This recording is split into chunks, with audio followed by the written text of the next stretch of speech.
शिवलिंग के पास वही रुद्राक्ष पड़ा था जो उस साधु के हाथ में था। उसका शरीर कांप गया। वह समझ गया उस रात महादेव ने स्वयं उसे उत्तर दिया था।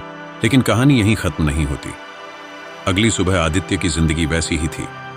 गरीबी थी, मां की याद थी, घर की चिंता थी, टूटा हुआ दिल था। लेकिन अब एक चीज बदल चुकी थी, उसका नजरिया।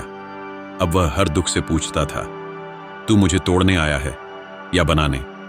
धीरे धीरे आदित्य ने फिर काम शुरू किया, लोगों की मदद की, मंदिर में बच्चों को पढ़ाना शुरू किया। जिस दर्द ने उसे तोड़ा था, उसी दर्द ने उसे दूसरों का सहारा बना दिया। सालों बाद वही आदित्य गांव का सबसे प्रिय इंसान बना। एक दिन एक छोटा बच्चा उसके पास आया और बोला, भैया, अगर भगवान है तो हमें दुख क्यों मिलता है? आदित्य मुस्कुराया, उसकी आंखें भर आईं। उसने बच्चे के सिर पर हाथ रखा और कहा, क्योंकि बेटा, कभी कभी भगवान दुख नहीं भेजते, दुख के बहाने हमें खुद से मिलाते हैं। फिर उसने आसमान की तरफ देखा। बादलों के पीछे से हल्की सुनहरी रोशनी निकल रही थी और वह समझ गया, भगवान हमेशा जवाब शब्दों में नहीं देते, कभी वे जवाब बनाकर इंसान को बदल देते हैं। यही इस कथा का रहस्य है। दुख भगवान की सजा नहीं होता, दुख कई बार आत्मा की सफाई होता है। जब लोहे को तलवार बनना होता है तो उसे आग में जलना पड़ता है।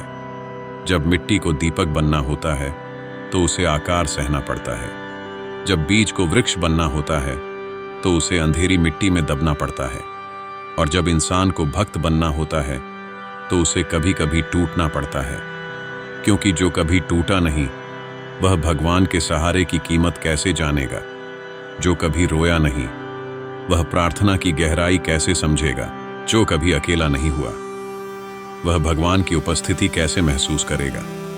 इसलिए अगर आज आप दुख में हैं, अगर आपकी आंखें नम हैं, अगर आपको लगता है कि भगवान चुप हैं, तो याद रखिए, भगवान चुप हो सकते हैं लेकिन अनुपस्थित नहीं।